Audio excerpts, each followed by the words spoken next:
Assalamualaikum warahmatullahi wabarakatuh. Pemirsa, wacana perubahan masa ibadah haji menjadi 30 hari untuk menekan biaya haji masih terus dikaji. Apakah Indonesia bisa mengikuti Malaysia yang durasi ibadah hajinya hanya 25 hari? Seperti kita ketahui bersama, DPR dan Kemenak memutuskan biaya penyelenggaraan ibadah haji (BPIH) untuk jemaah reguler adalah Rp90,05 juta. Biaya haji tersebut terdiri dari dua komponen, yaitu 55,3% yang langsung dibayar jemaah, atau senilai Rp49,8 juta, dan biaya yang bersumber dari nilai manfaat keuangan haji, sebesar Rp40,2 juta, atau sebesar 44,7%.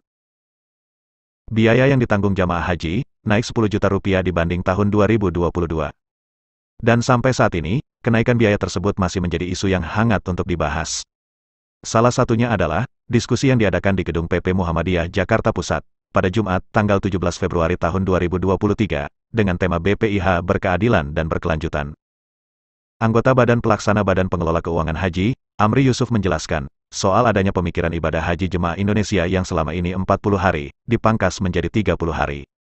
Tujuannya, untuk menekan biaya haji agar tidak terlalu tinggi. Namun, menurutnya itu tidak mudah eksekusinya, karena ini persoalan yang terkait dengan embarkasi. Amri juga menyarankan, agar dalam penyelenggaraan haji, Indonesia bisa belajar dari Malaysia yang hajinya dilakukan hanya dalam 25 hari, karena, kata dia, Malaysia meniadakan ibadah arba'in, atau sholat wajib sebanyak 40 kali berturut-turut di Masjid Nabawi Madinah.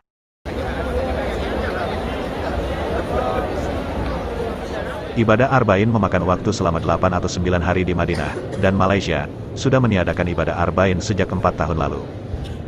Namun meniadakan ibadah arba'in harus dibicarakan terlebih dahulu dengan MUI, karena ibadah arba'in ini banyak yang menginginkannya. Malaysia bisa lebih cepat masa ibadah hajinya, karena mereka meniadakan ibadah arba'in.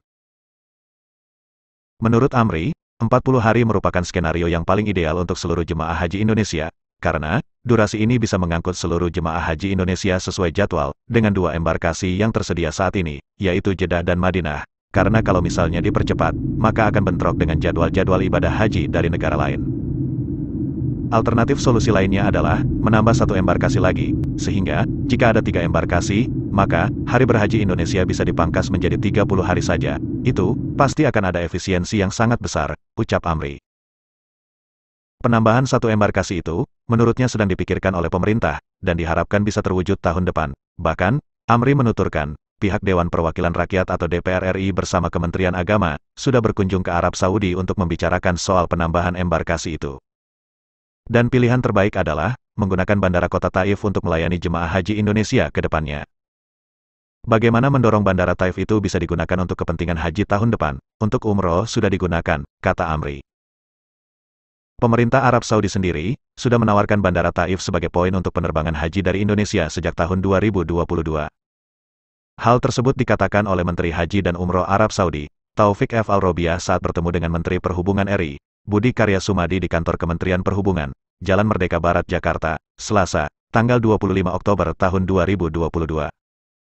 Sebagai informasi, lokasi Taif juga cukup dekat dengan Mekah. Tidak beda jauh dengan Jeddah yang selama ini sudah digunakan untuk embarkasi haji di Arab. Jarak Jeddah ke Mekah adalah 87 km, sementara Taif jaraknya sekitar 90 km dari Mekah. Pemirsa, terima kasih sudah menonton video ini. Jangan lupa klik tanda suka, tinggalkan pesan di kolom komentar, share, dan tekan tombol subscribe untuk mendapat info menarik lainnya seputar umroh, haji, dan dunia Islam. Wassalamualaikum warahmatullahi wabarakatuh.